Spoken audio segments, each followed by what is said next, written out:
Hello students, welcome back to my new video. आज हम एक फेमस पोएट सिगफ्रीड ससून द्वारा लिखी गई एक फेमस पोएम के बारे में डिस्कस करेंगे जिसका नाम है सुइसाइड इन द ट्रेंचेस। सबसे पहले हम पोएट सिगफ्रीड ससून के बारे में बात करेंगे। सिगफ्रीड ससून 20वीं शताब्दी के प्रसिद्ध अंग्रेज कवि, लेखक और प्रथम विश्व युद्ध के सैनिक थे। उन्होंने युद्ध में भाग लिया और युद्ध की भयावहता को स्वयं अनुभव किया। इसी कारण उनकी कविताओं में युद्ध की क्रूरता, सैनिकों की पीड़ा और मानवता की वेदना का यथार्थ चित्रण मिलता है। उनकी प्रमुख रचनाओं में suicide in the trenches, the general, attack और काउंटर अटैक शामिल हैं। ससून को आधुनिक युद्ध कवियों में सबसे महत्वपूर्ण कवियों में गिना जाता है।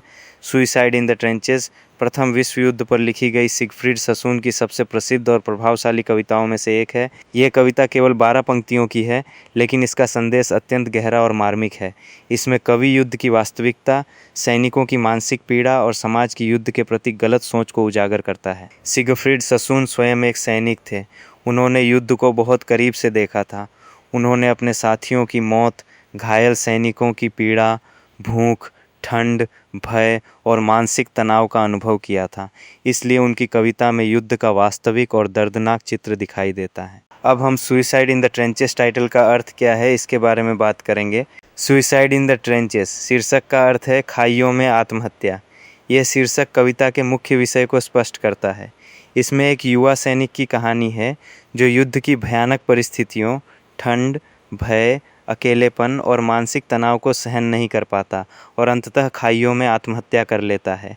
यह शीर्षक इस बात का प्रतीक भी है कि युद्ध केवल लोगों के शरीर ही नहीं, बल्कि उनके मन, आशाओं और खुशियों को भी नष्ट कर देता है। इसलिए यह शीर्षक युद्ध की क्रूरता और उसके विनाशकारी प्रभाव को प्रभावशाली ढंग से व्यक्त करता है। अब हम इसका समरी के बारे में बात करेंगे। I knew a simple soldier boy who grinned at life in empty joy, slept soundly through the lonesome dark and whistled early with the lark।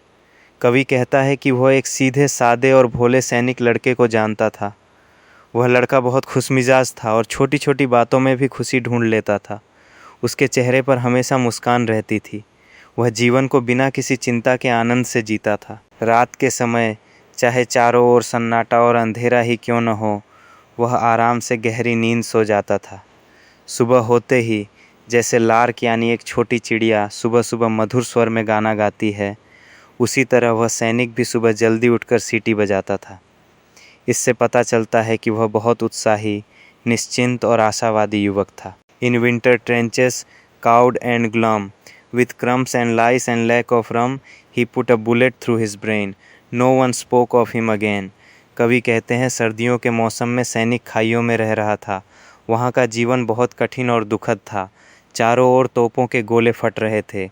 उसके शरीर में जूं पड़ गई थीं और उसे ठंड से बचने के लिए रम भी नहीं मिल रही थी। इन सभी कठिनाइयों और लगातार युद्ध के डर ने उसे बहुत डरा हुआ, उदास और निराश बना दिया। इन भयानक परिस्थितियों को वह सह नहीं पाया। अंत में उसने अपने सिर में गोली मारकर आत्महत्या कर ली। उसकी मृत्यु के बाद किसी ने उसके बारे में बात भी नहीं की। लोग उसे जल्दी ही भूल गए, जैसे उसकी कोई परवाह ही नहीं थी। You smug-faced crowds with kindling eye, who cheer when soldier alerts march by, sneak home and pray you'll never know the hell where youth and laughter go। कवि उन लोगों से कहता है जो घमंड से भरे हुए चेहरे और जोश से चमकती आंखों के साथ सैनिकों को युद्ध पर जाते हुए देखकर तालियां बजाते हैं और उनका उत्साह बढ़ाते हैं। कवि कहता है कि अब चुपचाप अपने घर चले जाओ और भगवान से प्रार्थना करो कि तुम्हें कभी भी युद्ध की उस भयानक दुनिया का अनुभव न करना पड़े, जहाँ युवाओं की हंसी, खुशी, सपने और जीवन सब नष्ट हो जाते हैं। यहाँ हेल यानी नरक से मतलब युद्ध की भयावह स्थिति से है। युद्ध में जवान सैनिक अपना बचपन, खुशी, मासूमियत और कई बार अपना जीवन भी खो देते हैं। अब हम इस पोएम की समरी को आसान भाषा में बात करेंगे। कविता की शुरुआत एक ऐसे सैनिक लड़के से होती है जो बहुत ही सीधा सादा, मासूम और खुशमिजाज था। वो छोटी छोटी बातों में खुशी ढूंढ लेता था। उसके चेहरे पर हमेशा मुस्कान रहती थी।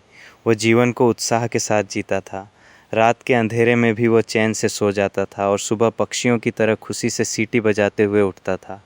इससे स्पष्ट होता है कि वह स्वभाव से आशावादी और जीवन से प्रेम करने वाला युवक था। लेकिन जब वही सैनिक युद्ध में जाता है, तब उसका पूरा जीवन बदल जाता है। उसे सर्दियों की ठंडी खाइयों ट्रेंचेस में रहना पड़ता है। चारों ओर तोपों के गोले फटते रहते हैं। हर समय मृत्यु का भय बना रहता है। गंदगी के कारण उसके शरीर में जूं पड़ जाती हैं, खाने पीने की कमी रहती है और ठंड से बचने के लिए रम भी नहीं मिलती। लगातार डर, अकेलापन और कठिन परिस्थितियां उसके मन को तोड़ देती हैं। धीरे धीरे उसका उत्साह समाप्त हो जाता है। जो लड़का पहले हंसता और गाता था, वह अब निराश, डरा हुआ और दुखी हो जाता है। अंत में वह मानसिक तनाव को सहन नहीं कर पाता और अपने सिर में गोली मारकर आत्महत्या कर लेता है। उसकी मृत्यु के बाद सबसे दुखद बात यह होती है कि कोई भी उसके बारे में बात नहीं करता। लोग उसे बहुत जल्दी भूल जाते हैं। उसका बलिदान और उसकी पीड़ा समाज की यादों से गायब हो जाती है। कवि यह दिखाना चाहता है कि युद्ध में मरने वाले सैनिकों की असली तकलीफ को अक्सर लोग नहीं समझते।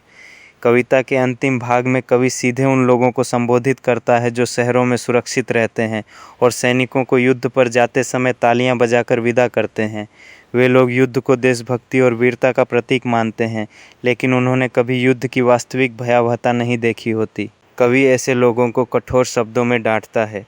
वह कहता है कि वे चुपचाप अपने घर जाएं और भगवान से प्रार्थना करें कि उन्हें कभी युद्ध के उस नरक का सामना न करना पड़े जहां युवाओं की हंसी, सपने, मासूमियत और जीवन समाप्त हो जाते हैं। अब हम suicide in the trenches poem की निष्कर्ष क्या है इसके बारे में बात करेंगे।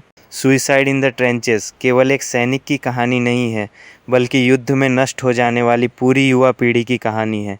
यह कविता हमें सिखाती है कि युद्ध की असली कीमत सैनिक अपने जीवन और मानसिक शांति से चुकाते हैं। जो लोग दूर बैठकर युद्ध का समर्थन करते हैं, वे उसकी वास्तविक पीड़ा को नहीं समझते। सिगफ्रीड ससून का संदेश स्पष्ट है कि युद्ध वीरता का उत्सव नहीं, बल्कि मानवता की सबसे बड़ी त्रासदियों में से एक है। हमें सैनिकों के बलिदान का सम्मान करना चाहिए और शांति, मानवता तथा करुणा को बढ़ावा देना चाहिए। यही इस कविता का सबसे गहरा और स्थायी संदेश है। यह था suicide in the trenches poem की एक्सप्लेनेशन।